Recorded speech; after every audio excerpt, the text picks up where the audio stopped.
Good afternoon. There's been a lot of kind of chat on social media and around the place about AI recently, particularly this week. There's discussion around an artist who appeared on BBC Introducing with a track that was entirely AI made and what that means, whether that was fair play. I'd say, obviously, from the BBC's point of view, that didn't seem particularly like playing fair, given that what the role of introducing is. But it has caused me to think quite a lot about AI and what that might mean. And this narrative, I'd say, does end with a kind of sort of silver lining. I don't know if you can hear that's a cat fighting outside. Um, the entire history of music over the last 150 years has really been a constant conversation between technology, commerce, and art. And this hasn't really changed. And in that process, there have always been the winners, yeah, and the losers in that process.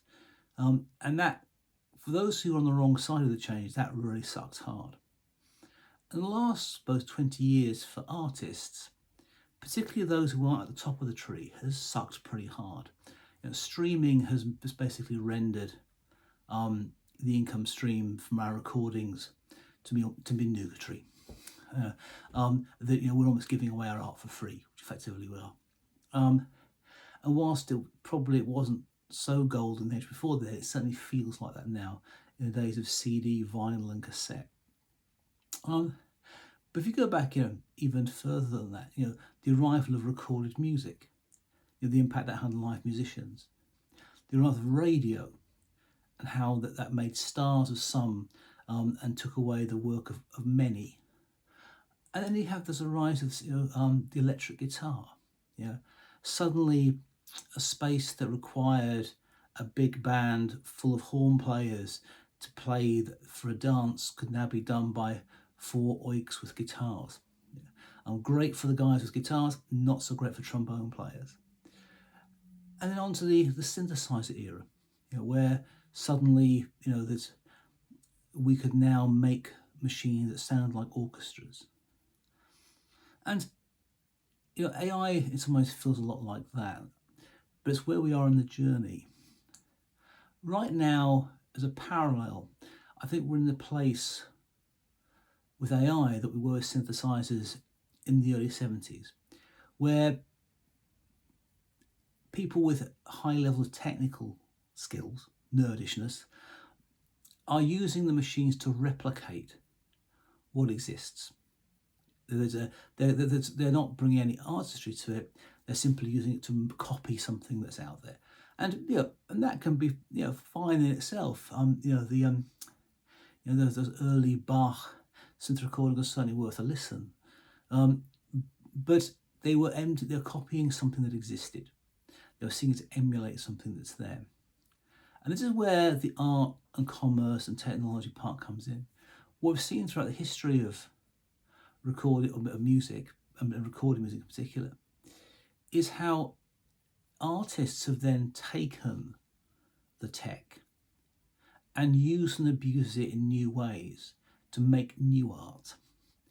If you think about where one starts with synthesizers emulating orchestras to where we are now, we see how artists took a fairly unsuccessful drum machine, the 808, and used it to launch acid house. The way guitarists found that middle selector position on the Stratocaster, or found that their amp sounded better when they were overdriven. These are all ways where with artists have used and abused the tech before us to create something new. And in a sense, this is where, for me, I see the potential of AI in a more encouraging way. I remember the anecdote told by Stephen Morris, the drummer of Joy Division and New Order. He saw the arrival of drum machines and faced with the choice of, do I try and be on the side of the live drummers and see if I can make that work for me? Or do I learn how to use this new technology and go with that? He went for the latter option, and therefore was an instrumental part of one of the most groundbreaking acts of the 80s. I think this is a choice facing lots of us, is do we continue to operate in maybe a decreasing pool of where the traditional ways of doing art can exist? Or do we at least partially seek to embrace this new tool and see how this can be used to make genuine art, not simply make copies of existing work? Because ultimately, the one thing AI can't do, well, not at the moment, is make the creative leaps of a true artist. It can only learn from what's out there. AI wouldn't have predicted Paul McCartney hearing James Jameson's bass lines, or Lennon McCartney hearing Bob Dylan's words. These things that have seismic impacts, on how music has changed, AI is not going to do that. That's going to require artists. And maybe this is a space that we can operate into the future. That's my thought.